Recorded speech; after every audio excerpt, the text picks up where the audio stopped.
Salut, c'est Pierre, t'es chez Citron Bien et aujourd'hui je vais répondre à la question, ton interrogation qui revient régulièrement, qui est de savoir je ne sais pas où je vais, je n'ai pas le temps et j'ai du mal à garder le cap. Pour ça, je vais répondre avec ma propre expérience puisque la semaine dernière j'ai été blessé, je suis indisponible pendant 5 semaines, j'ai les mains blessées qui sont pas fonctionnelles et donc, je ne suis pas plus inquiet que ça. Pourquoi? Comment? Je vais t'expliquer ça, c'est très simple. En fait, l'élément le plus important, c'est de savoir garder le cap. Et en fait, la première chose, la première réaction aurait plutôt été de m'apitoyer ou en tous les cas de trouver des responsables. En fait, la solution que j'ai trouvée en ce qui me concerne, c'est plutôt de prendre les choses en main et de voir plutôt les opportunités qui me sont disponibles. La première, elle est finalement de réfléchir à une meilleure efficacité de mon temps, puisque je ne vais pas pouvoir travailler à plein temps de manière constante. Donc c'est effectivement de réorganiser mon activité, mon quotidien, et de trouver des nouvelles options, des nouvelles solutions pour pouvoir aller plus vite et être plus efficace. La deuxième, c'est effectivement de me poser, et ça c'est hyper important, on a assez peu le temps de le faire, et là, c'est une occasion, c'est une opportunité pour moi de me poser et de vraiment réfléchir à ce que je veux faire, à la manière dont je veux mener mes projets, etc., etc.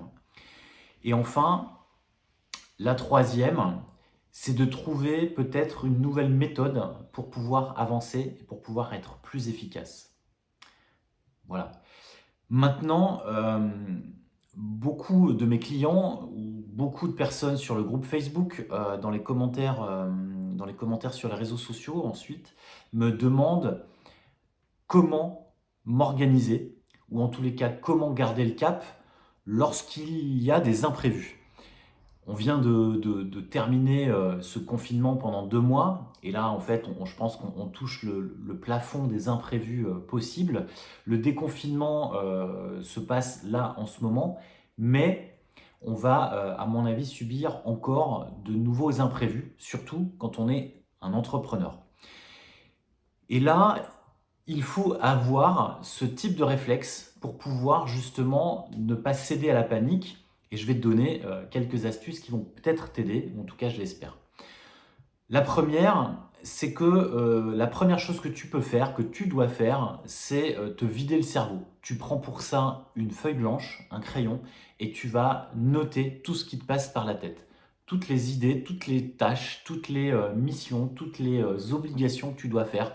Ta déclaration d'impôt, ta relance client, contacter tel ou tel client, relancer tel prospect, poster telle chose, envoyer tel chèque, etc., etc. Bref, tu vas poser l'ensemble des tâches, l'ensemble des missions qui t'incombent aujourd'hui et qui occupent ton cerveau. C'est très important de vider ton cerveau. Le deuxième point, ça va être de décomposer chacune de ces tâches. Parce que si tu les as encore en toile de fond, c'est sans doute que tu procrastines. Si tu procrastines, c'est que tu ne sais pas comment prendre en main certaines de ces tâches. Pour ça, en fait, tu vas te faciliter à la fois le cerveau et te faciliter la tâche, et tu vas tout simplement décomposer certaines de ces tâches. Par exemple, je dois mettre en ligne mon site internet. Ça va être étape 1, choisir un nom de domaine. Étape 2, réserver ce nom de domaine. Étape 3, installer mon module de site internet. Et là, je t'invite par exemple à suivre la formation tout au béné sur Squarespace. Choisir mes photos, choisir quel est le menu. Ensuite, c'est rédiger ma première page d'accueil. Ensuite, la deuxième page, mettre en place le blog, mettre en place la page de contact, etc., etc. Bref, tu l'as vu, sur la construction d'un site internet, chacune des étapes est beaucoup plus précise que faire mon site internet. Si effectivement sur ta to-do list tu as faire mon site internet, ça ne va pas fonctionner. Donc décompose, étape 2, décompose tes tâches les plus complexes. Évidemment, si c'est envoyer ton chèque aux impôts, tu peux éventuellement décomposer en disant trouver une enveloppe, coller un timbre et aller à la poste. Voilà, ça peut aussi se faire. Mais en tous les cas, décompose tes tâches les plus complexes, celles qui ont un peu plus de difficulté à se décomposer. Et enfin, Le troisième point, donc le premier point, c'est tu vides ton cerveau. Le deuxième point, c'est que tu décomposes tes tâches. Et le troisième point, c'est que tu vas prioriser chacune de ces tâches. Et tu vas mettre en numéro un la tâche qui te rapproche le plus vite de tes objectifs.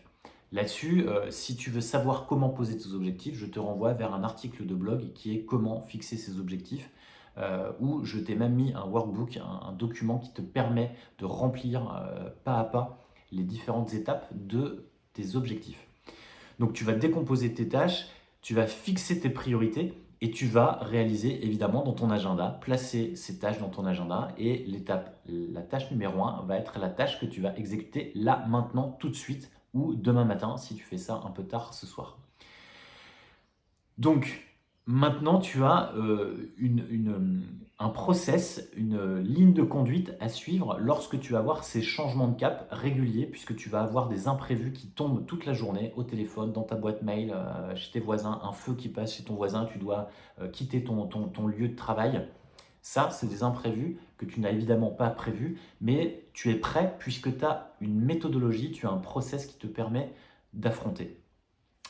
Maintenant, je vais te donner un petit tips supplémentaire qui va te permettre de gagner beaucoup de temps.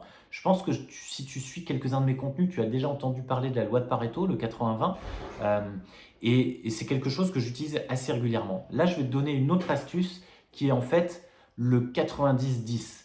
En fait, c'est quelle est la tâche, la mission qui va me permettre d'éliminer 9 autres tâches de ma to-do list. En gros, quelle est la tâche prioritaire qui va me permettre d'atteindre mon objectif beaucoup plus vite que si je réduis en réduisant ma to-do list. Ok? Je répète, donc tu vas choisir la tâche qui te permet d'éliminer les 9 autres de ta to-do list. En fait, je réponds là à la question « je n'ai pas le temps ». En fait, si tu as le temps, c'est une question de priorité. Maintenant, où places-tu ta priorité? La priorité va se placer donc sur la tâche qui va te permettre de gagner du temps et de limiter les actions qui te font perdre du temps sur des tâches qui sont, à mon avis, pas du tout efficaces, productives et qui ne te rapprochent pas du tout de ton objectif. Donc, focalise-toi sur la tâche qui te rapproche le plus vite et le plus près de ton objectif. Voilà. Écoute, merci à toi pour ton attention. J'ai peut-être été un peu plus long que d'habitude, mais écoute, ça fait partie du jeu, ça fait partie du truc. J'espère que cette vidéo t'a plu. Je vais essayer d'en faire d'autres puisque mes mains sont un peu inoccupées, donc je vais revenir sans doute un peu plus à la vidéo. N'hésite pas à mettre un petit pouce bleu en dessous de cette vidéo, ça va m'encourager et ça va me donner un peu de baume au cœur en cette période un peu compliquée. Et puis, si tu as des questions sur cette méthodologie, tu les poses ici en commentaire. J'y répondrai, je réponds toujours. Donc, n'hésite pas. Et puis, je te dis, en attendant, porte-toi bien. Salut.